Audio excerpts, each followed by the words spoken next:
안녕하세요. 오늘도 사연살롱을 찾아주셔서 감사합니다. 저는 서울 사는 40대 남성이에요. 젊을 때는 일만 하느라 제대로 연애도 못 해봤어요. 부모님이 일찍 돌아가셔서 어린 여동생을 책임져야 했거든요. 20대 때에는 정말 일만 한 것 같아요. 그래도 여동생은 열심히 공부해서 좋은 대학에 진학했고 그 덕에 전 고생한 보람을 느낄 수 있었죠. 동생이 성인이 되고부터는 저한테 부쩍 여자 만나 연애 좀 하라고 하더군요. 오빠가 나 때문에 세월 버린 게 얼마야. 좋은 여자 만나서 정착해. 내 걱정은 하지 말고. 저도 물론 여자친구도 사귀고 평범하게 살고 싶은 마음이 간절했죠. 하지만 그게 제 마음대로 되나요? 배경도 돈도 없고 전문대 간신히 나온 남자를 누가 반기겠어요. 언감생심 여자 사귈 생각도 못했죠. 그런데 인연이란 게 있긴 있는 모양인지 37에 여자를 사귀게 되었어요. 같은 회사에 다니는 계약직 직원인데 예쁘고 마음씨도 착해서 반해버렸죠. 감히 대시할 생각도 못하고 있었는데 회식 자리에서 술 취한 그녀가 저한테 몸을 기대곤 애교를 부리지 뭡니까. 여자랑 가깝게 지내본 적이 없는 저는 꽤 당황했죠. 그런데 그때 제게 몸을 기댄 그녀가 그렇게 말하는 게 아니겠어요? 제가 좋아하는 거 모르시죠? 순간 제 가슴은 두근거렸어요. 너무도 쿵쾅거리며 뛰어서 그 소리가 들릴까봐 무서울 정도였죠. 그렇게 우리는 연인이 되었어요. 회사에서는 서로 직장 동료 이상도 이하도 아닌 척 위장을 했지만 회사 밖에서는 일반 연인들처럼 데이트도 하고 맛집도 다니면서 정말 즐겁게 1년을 보냈어요. 여자친구의 나이도 30 중반에 가까웠고 저도 곧 40을 앞둔 처지라 우린 결혼 생각을 안 할 수가 없었죠. 하지만 결혼을 하려면 이것저것 필요한 게 많잖아요. 가장 문제는 돈이었죠. 대개 신혼집은 남자가 책임을 지잖아요. 근데 제 수중에 있는 돈은 3천만 원이 고작이었거든요. 이 돈으로는 빌라 전세도 구하기 힘들 판이었죠. 혼자 남겨질 여동생도 걱정이었어요. 동생에게 슬그머니 이런 고민을 얘기했더니 자기는 원룸을 구해서 살면 되니까 자기랑 살던 집을 신혼집으로 쓰라더군요. 그렇게 신혼집은 해결이 됐지만 솔직히 동생하고 살던 집이 좋은 데가 아니라서 걱정이 되더군요. 다세대 주택의 2층 집이었는데 여자친구가 좋아할 리 없는 집이었죠. 저는 고민 끝에 여자친구한테 이 문제에 대해 얘기했어요. 이런 말하기 정말 미안하지만 내가 동생도 책임져야 했고 나 살기 바빠서 돈 모은 게 별로 없어. 결혼하면 나랑 동생이 살던 집에 들어가서 살아야 하고 결혼도 호화롭게 할 수도 없고 말이야. 그런데도 우리가 결혼하는 게 맞을까? 그랬더니 여자친구는 의외로 쿨하게 받아들이더라고요. 나도 있는 집 자식 아니고 우리 집에 돈 갖다 주느라 모아놓은 돈이 1,000만 원도 안 돼. 우리 둘이 열심히 살면 되지 않을까? 여자친구의 말에 힘이 번쩍 났어요. 이 여자를 놓치면 안 되겠다는 생각이 들더군요. 그래서 여자친구에게 정식으로 프로포즈를 하고 결혼 준비를 시작했죠. 여자친구 집에서는 조실부모하고 별 볼 일 없는 저를 반기는 기색은 아니었어요. 그렇지만 여자친구가 워낙 강하게 밀어붙이니 마지못해 허락을 하신 거죠. 그렇게 결혼 준비에 박차를 가할 즈음 주례와 축가를 누구에게 부탁할까 고민하게 되었어요. 주례는 아내의 고등학교 은사님에게 부탁을 드리고 축가는 제 친구한테 부탁을 했어요. 은사님께는 직접 가서 부탁을 드렸지만 제 친구는 만날 시간이 없어 결혼 후 사례를 하기로 했고요. 그렇게 기다리던 결혼식 날이 되었어요. 저희 부모님 석에는 앉을 분이 없어서 작은 아버지 내외가 앉으셨고 제 동생은 행복한 표정으로 결혼식을 지켜봤어요. 처음엔 저를 탐탁치 않아 하시던 장인 장모님께서도 그날만은 밝은 표정이셨죠. 저는 입구에서, 신부는 신부 대기실에서 손님을 맞았어요. 그런데 사진 기사가 신부와 사진을 찍어야 한다는 거예요. 그래서 신부 대기실로 갔는데 축가를 부르기로 한 친구 녀석이 거기에 있지 뭐예요. 신부한테 인사를 건넨 모양인데 신부 표정이 굉장히 어둡더라고요. 친구 녀석이 무슨 실수라도 했나 싶었죠. 야, 왔으면 나한테 먼저 와야지. 신부한테 먼저 오면 어떡하냐? 너는 정신없어 보이길래 신부한테 먼저 인사하려고 했지. 그 말에 여자친구가 제 친구 녀석을 보며 피식 웃지 뭐예요. 솔직히 그 모습에 기분이 약간 싸했지만 결혼식 때문에 내가 예민해졌나 싶어서 별 얘기 않고 그냥 넘겼어요. 다행히 결혼식은 무사히 끝났고 우린 동남아로 신혼여행을 떠났어요. 막 호텔에 들어왔는데 친구 녀석한테 전화가 왔더라고요. 아깐 경황이 없어서 결혼 축하 인사도 못했다고요. 그래, 고맙다. 우리 신혼여행에서 돌아가면 그때 집에 한번 와라. 저는 신혼여행에서 돌아가는 그 주 주말에 그 친구를 집으로 초대했고 친구는 흔쾌히 그러겠다고 하더군요. 그리고 며칠 뒤 우리 부부는 행복한 신혼여행을 마치고 집으로 돌아왔어요. 남은 휴가 기간 동안 아내와 전 여독을 풀 수 있었고 드디어 주말이 되었죠. 약속대로 친구가 집으로 찾아왔어요. 치킨도 시키고 아내가 직접 준비한 전골에 소주를 마시면서 옛날 얘기도 하면서 즐겁게 주말 저녁을 보내고 있었어요. 수철아, 축가 불러줘서 정말 고맙다. 뭘 그런 걸 가지고.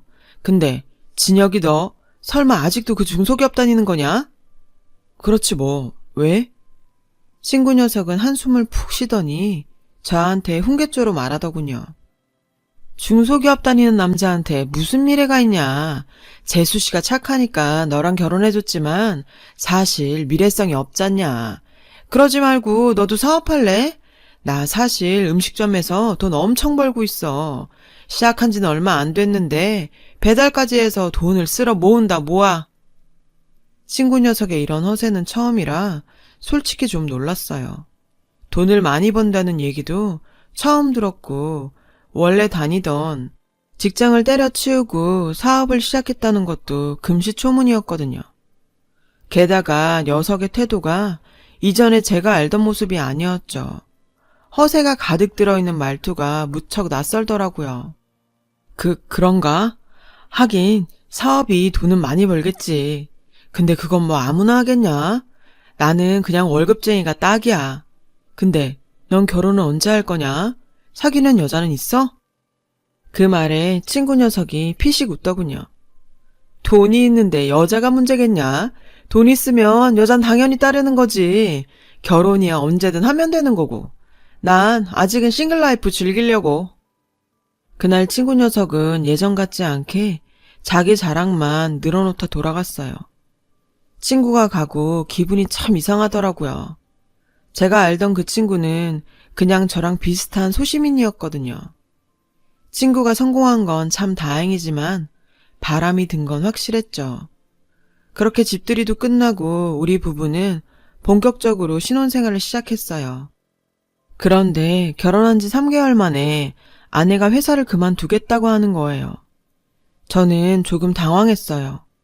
아이 계획도 있고 벌 수 있을 때 맞벌이를 했으면 했거든요. 하지만 아내는 완강했죠. 나 계약직이라 어차피 곧 그만둬야 한단 말이야. 무시당하는 것도 이제 지겨워. 계약직이지만 연장할 수 있잖아. 아이도 생길 텐데 돈을 좀 모아야 하지 않을까? 내가 벌면 얼마나 번다고 그래?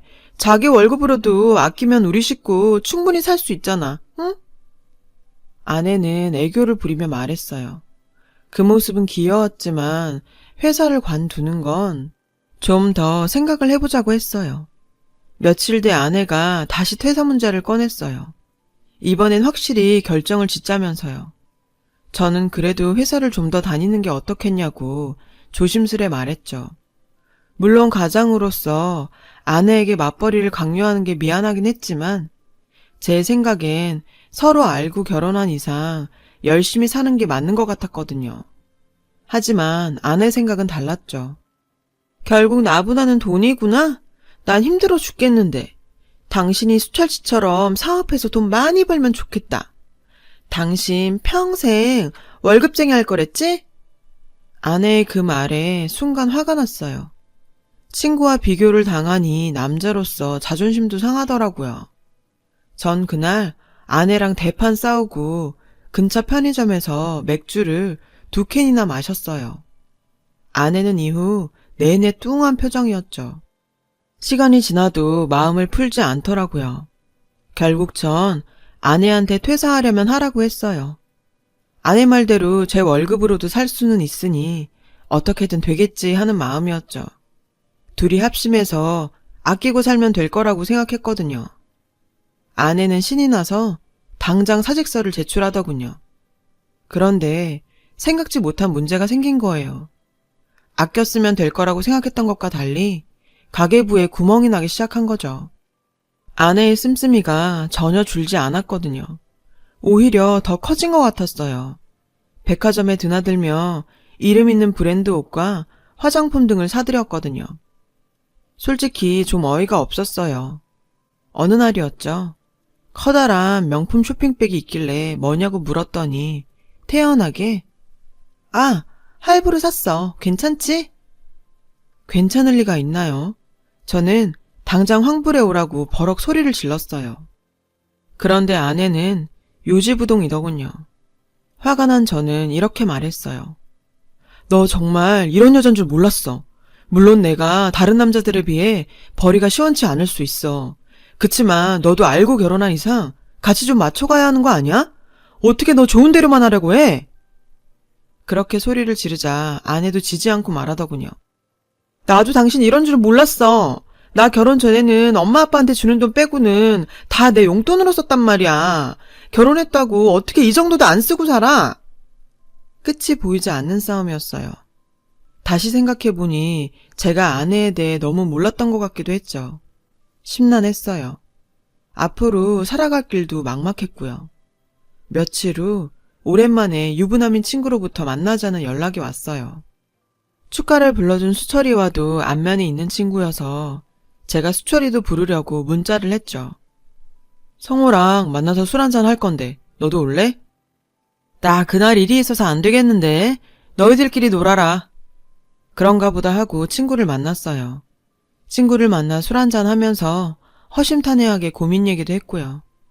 주로 아내에 대한 것이었죠. 친구는 유부남이라 그런지 제 마음을 100% 이해해 주더군요. 그러면서도 아내의 편을 들어줬어요. 여자들 그런 거 있다면서 결혼하면 친구들한테 남편 자랑하고 싶어서 괜히 명품도 사고 그런 거 잠시 잠깐 그러고 마는 거니까 이해해 주라고요.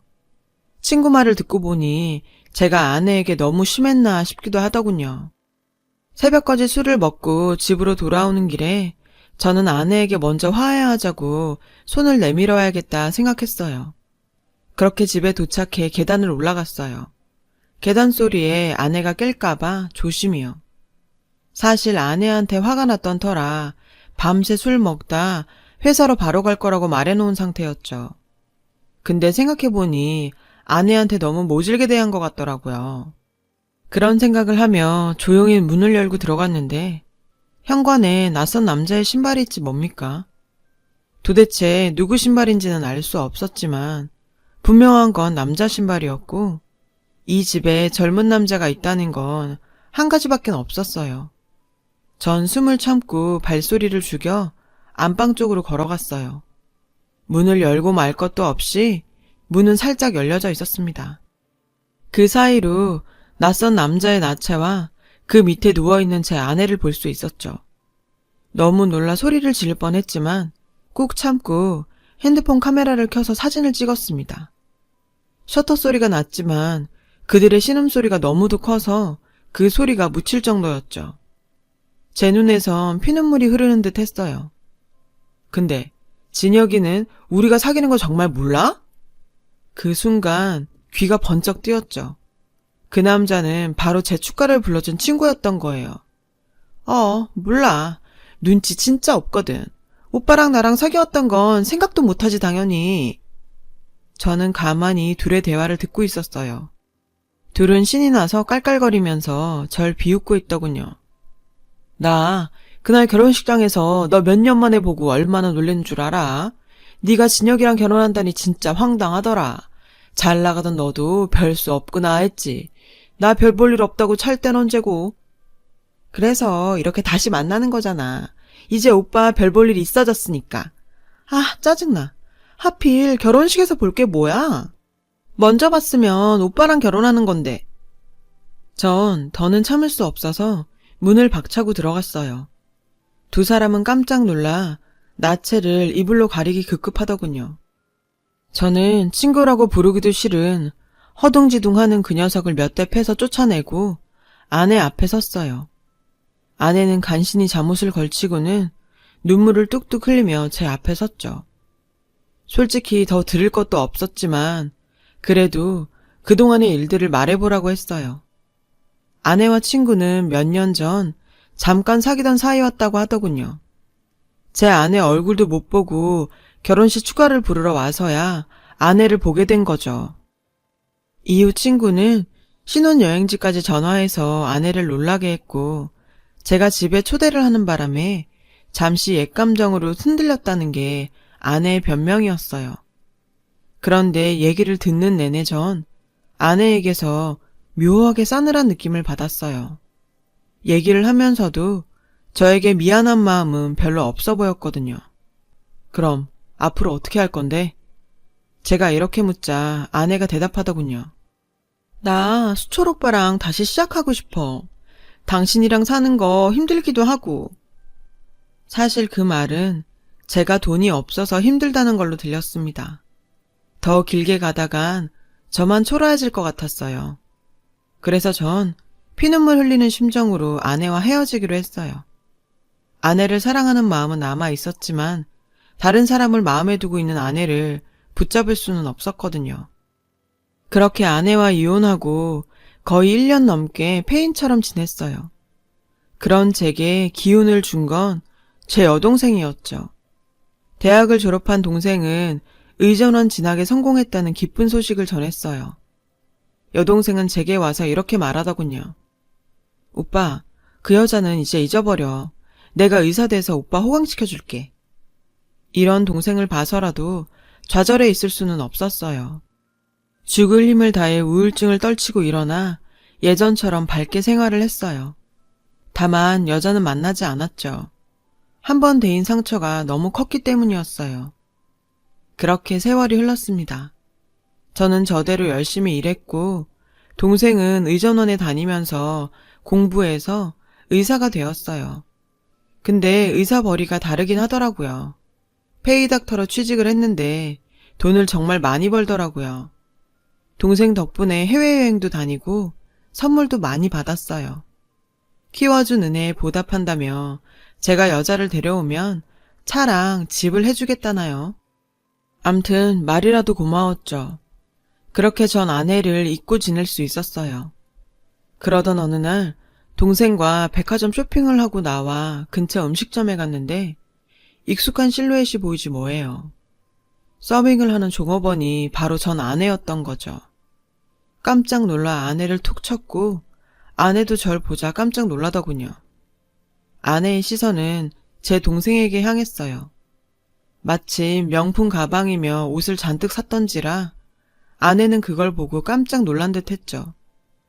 동생은 불쾌하다면서 아내가 있는 음식점을 나가버렸고 저는 아내를 붙잡아 얘기를 했어요.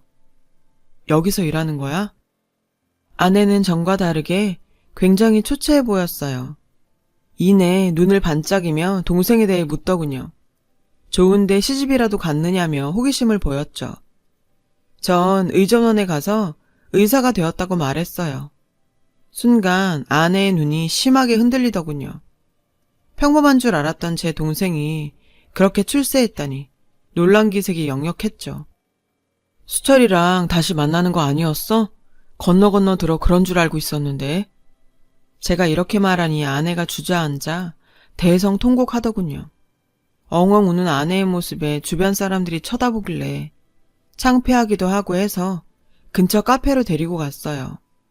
카페에 앉은 아내는 좀 진정을 하더니 저한테 그동안의 일을 털어놓더군요.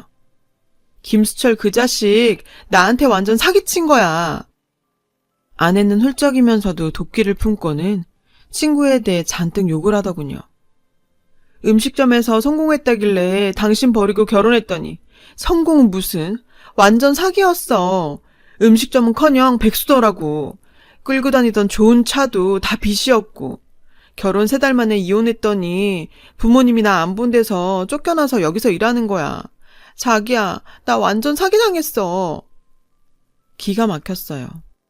사람이 어쩜 그렇게 어리석을 수 있을까. 아내가 정말 한심하더군요.